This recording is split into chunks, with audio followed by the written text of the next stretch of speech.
Hi, Andrew here. Have you ever looked back at a decision you made, particularly with your money, and thought, what was I thinking? Perhaps it's an investment you sold too soon in a panic, or one that you bought and wondered why ever you bought it. Perhaps it wasn't just a investment decision. Perhaps it's just something you've bought and looked back and thought, why did I ever buy that thing? If that sounds familiar, don't worry, you're in great company. We all do it, even financial planners. And it's because we're humans, not robots. And it's how our brains have evolved over the millennia from when we were walking on savannah to keep us safe and avoid getting into harm. You see, we make decisions emotionally and then justify them with logic. It's all down to how our brain works. And it's been shown to be split into two different decision-making parts.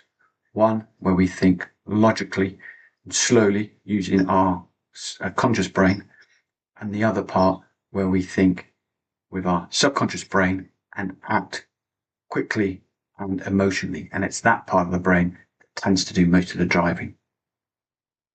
These mental shortcuts are called behavioural biases, and they are aimed to help us make decisions quickly, often when we don't have all information available to us, or we just haven't got time to make those decisions. But as we've experienced, we often will look back with regret on those quick decisions that we made. And when we're planning for retirement or in retirement, that can have implications on our ability to do everything we want to in retirement, to achieve those priorities, or just make sure our money lasts as long as possible. So in this video series, I'm going to explain some of the most common behavioural biases that we can be victims of, and explain how it informs how we think about money and behaviour with it.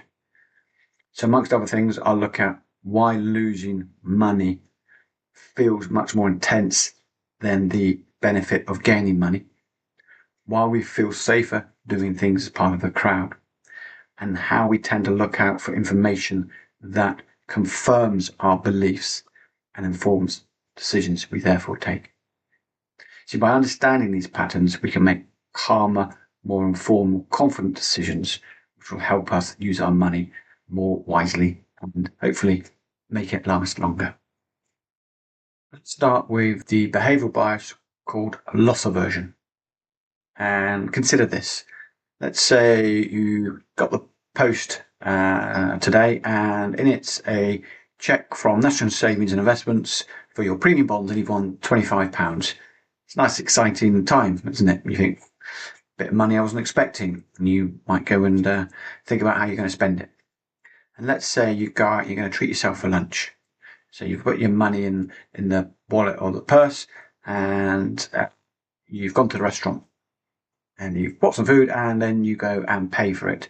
And forgetting the fact that you might have any credit cards or anything like that. Let's say you've got the £25 in your wallet, except you've lost the wallet and that £25 is gone. You feel that loss more intensely than you had felt the benefit, the joy of getting that £25 in the first place.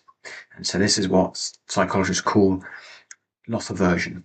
And they found we tend to feel pain of loss twice as much as we feel the benefit of the gain. And it is a deeply human trait. And it makes sense when you think about it, as I said in the introduction, how our brains have evolved over the millennia.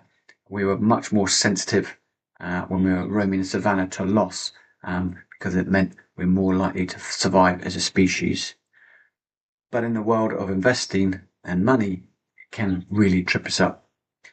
Think about when we go through market downturns, you're more likely to feel that 10%, 20% loss much more acutely than when the markets were going up in value by a similar amount.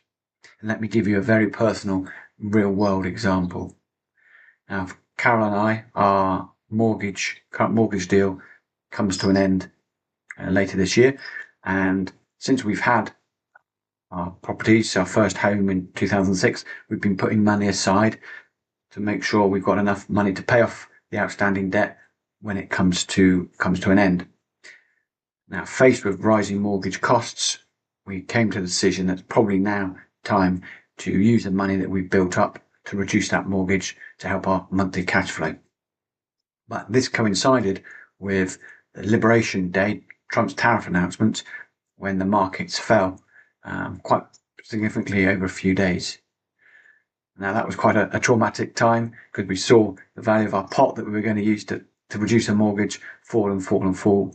Now we've had this save investment pot since 2006, and over time it's done very well because we've just let the markets do their thing. But I didn't notice and feel that nearly as much as that sudden drop, because it suddenly became much more personal. And it works the other way too. Sometimes we might be too risk averse and want to keep our money in cash for fear of putting money into the markets. We hear about how markets fall, and we want to avoid those losses. So we're trying to avoid the obvious loss, but all the time exposing our money to the hidden loss of inflation over time. Another way to look at it is it's like never leaving the harbour because you're afraid of the storms. Yes, you'll be safe, but you'll never reach your destination. So understanding loss aversion doesn't mean ignoring risk. It just means that you respond to it more appropriately and more consciously, so you're making rational decisions rather than panicking and doing the wrong thing at the wrong time. So the next time the markets wobble or the news makes you nervous, remember, feeling anxious is perfectly normal, but as Carol and I had to do and did, we just took a beat and let things recover before we made any rash decisions. So I hope that's of interest. I hope it helps. In the next video, I'm going to look at the behavioural bias that is hurting. I hope you liked this video. If you did, please click on the thumbs up button. If you've got views, opinions, experiences that you want to share, please do leave them in the comments section. If you want to receive more videos like this as and when I produce them, please do subscribe. And if you want to know more about how I help my clients plan and live their ideal retirement free of money worries, please go to neliganfinancial.co.uk. In the meantime, thanks for watching.